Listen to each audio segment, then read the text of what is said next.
Most people believe walking is the weakest form of exercise, something you do when you are injured, retired, or out of options. But that belief is not just wrong, it is biologically backward. Because walking is not a downgrade from intense exercise. It is the original signal your body evolved to respond to. Long before gyms, treadmills, or fitness trackers existed, the human nervous system was calibrated to forward motion. When you walk, you are not just burning calories. You are activating ancient repair systems that only turn on when the body is in sustained, rhythmic movement. Over the next several minutes, we are not going to talk about motivation, willpower, or lifestyle hacks. We are going to break down 10 measurable physiological transformations that occur when you walk every day, changes documented across neuroscience, endocrinology, cardiology, and biomechanics. Some of these effects sound implausible at first, like increasing brain volume, stabilizing blood sugar more effectively than running, or reducing depression without medication. But they are not opinions. They are outcomes. And there is a catch. These benefits do not come from casual strolling or random steps scattered through your day. They come from a specific biological threshold. Miss it, and nothing changes. Hit it consistently, and your body begins to reorganize itself. By the end of this film, you will understand the exact framework that makes walking one of the most powerful medical interventions still ignored by modern culture. The brain was never designed for stillness. Neurologically, immobility is interpreted as decline. Large longitudinal studies from the United States and Europe show that sedentary behavior accelerates hippocampal atrophy, the shrinkage of the brain region responsible for memory formation, spatial awareness, and learning. This shrinkage is not symbolic. It is structural. Neurons lose connections. Blood vessels regress. Metabolic waste accumulates. Walking interrupts that process in a very specific way. When you walk at a steady pace, cerebral blood flow increases without triggering stress hormones. This matters because the brain is extremely sensitive to cortisol. High-intensity exercise can temporarily raise stress signaling. Walking does the opposite. It increases brain-derived neurotrophic factor, vascular endothelial growth factor, and insulin-like growth factor, chemicals that signal the brain to grow new neurons and capillaries. MRI studies have shown that older adults who walk regularly can increase hippocampal volume within a single year. This is not slowing decline, it is reversal. You are physically expanding the tissue responsible for memory resilience. Alzheimer's disease does not begin with plaques. It begins with loss of metabolic support. Walking restores that support by design. Vision loss is rarely sudden. It is gradual pressure damage. Conditions like glaucoma emerge when fluid dynamics inside the eye fall out of balance. The optic nerve does not fail because of age. It fails because pressure exceeds tolerance over time. Walking influences this system indirectly but powerfully. Rhythmic lower body movement improves venous return and autonomic regulation. This stabilizes intraocular pressure by improving fluid drainage through the trabecular meshwork. Unlike high-intensity exercise, which can transiently spike pressure, walking lowers baseline pressure and keeps it stable. Clinical observations have shown consistent reductions in eye pressure following daily walking protocols. This is not because the eyes are being exercised. It is because circulation, lymphatic flow, and autonomic balance are being restored. Vision depends on flow. Walking restores flow without strain. The cardiovascular system does not care about spectacle.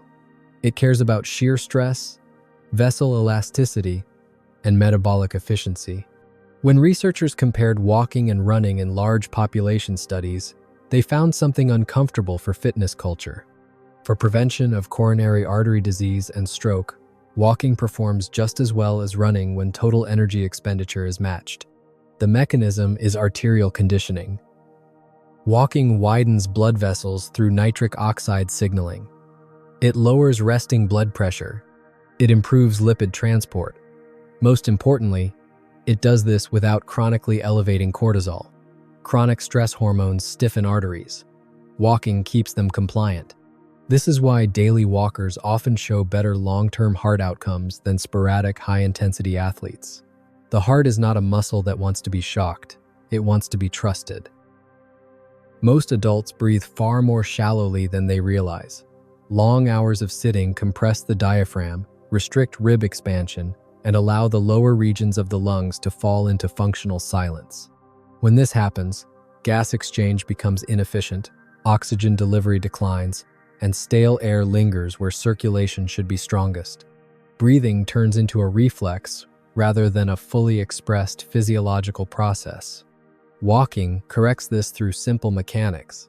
With every step, the diaphragm is driven to descend and rise more completely, expanding tidal volume and improving oxygen diffusion into the bloodstream. Less discussed is the cleansing effect. Carbon dioxide and volatile waste gases accumulate in poorly ventilated lung zones. Rhythmic walking steadily flushes these regions. This matters because immune cells function best in oxygen-rich environments. Chronic respiratory stagnation is linked to higher infection risk and weaker pulmonary defense. Walking restores respiratory motion. The lungs are not passive sacs. They are dynamic filters designed for movement. When researchers at Duke University compared walkers and runners over several months, the outcome challenged modern fitness assumptions. The walkers showed significantly greater improvements in glucose tolerance, a result that seems counterintuitive until insulin signaling is understood. Blood sugar control is not governed by intensity alone, it is governed by how consistently the body is trained to process energy. Running burns glucose aggressively and rapidly. Walking does something more subtle. It teaches skeletal muscle to absorb and use glucose efficiently over time.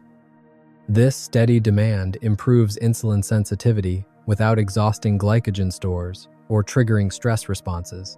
As a result, the pancreas is required to produce less insulin, easing its long-term workload. Organs do not fail from use. They fail from chronic overuse.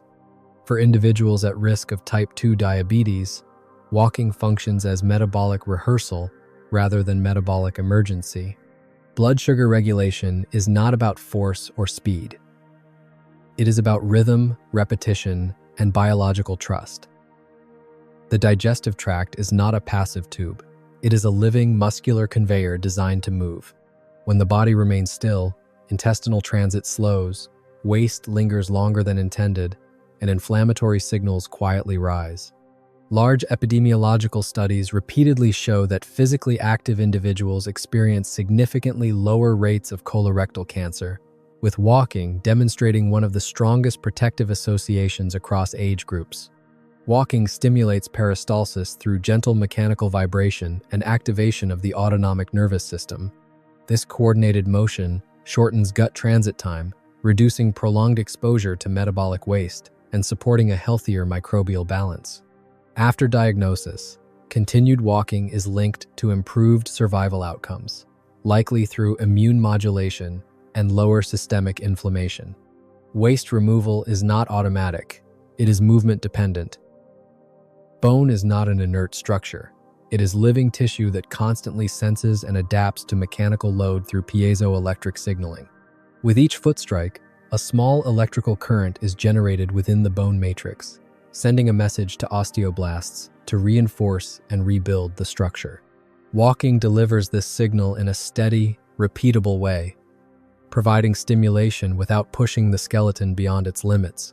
High-impact exercise can overwhelm aging bones, increasing microfracture risk and accelerating breakdown rather than repair. Walking applies just enough stress to preserve bone density while minimizing damage and inflammation. This is why long-term walking habits consistently emerge as one of the strongest predictors of fracture prevention in older adults. Bones do not fail because of age. They fail when they stop receiving signals to stay alive. The spine was designed to be nourished through motion. Spinal discs have no direct blood supply and cannot be fed the way other tissues are. They rely entirely on cycles of compression and decompression to absorb nutrients and expel metabolic waste. Prolonged sitting starves them. High-impact exercise overwhelms them. Walking feeds them. With each step, The discs are gently compressed and released, pulling fresh fluid into the tissue while pushing waste products out. Over time, this improves hydration, reduces stiffness, and restores shock absorption. Posture improves as stabilizing muscles regain endurance and coordination. Many cases of chronic back pain resolve not through aggressive strengthening alone, but through restoring disc nutrition. Movement is the lubricant the spine depends on to remain functional. Depression is not weakness, it is neurochemical stagnation. Walking alters this state directly. It lowers cortisol. It increases endorphins. It elevates BDNF. Controlled trials show walking alone can significantly reduce depressive symptoms. Movement signals progress to the nervous system. Stillness signals threat. You cannot remain psychologically stagnant while moving forward physically. The chemistry will not allow it. This is where the protocol matters. Frequency, daily, if possible. Intensity, in the zone where conversation is difficult but possible. Time long enough to cross the biological threshold, around 30 minutes for most people. Same time each day to anchor circadian rhythm. Hydration before movement. Arms swinging to engage the upper body. Walking is not exercise, it is maintenance. At the end of the day, nothing here is dramatic. That is why it works. Biology responds to consistency, not intensity. If this resonated with you, consider sharing your own experience or someone in your family who benefited from daily walking. If you found value here, a like helps this reach others. Subscribing keeps you connected, and your comments help shape what we explore next. Stay curious, stay in motion,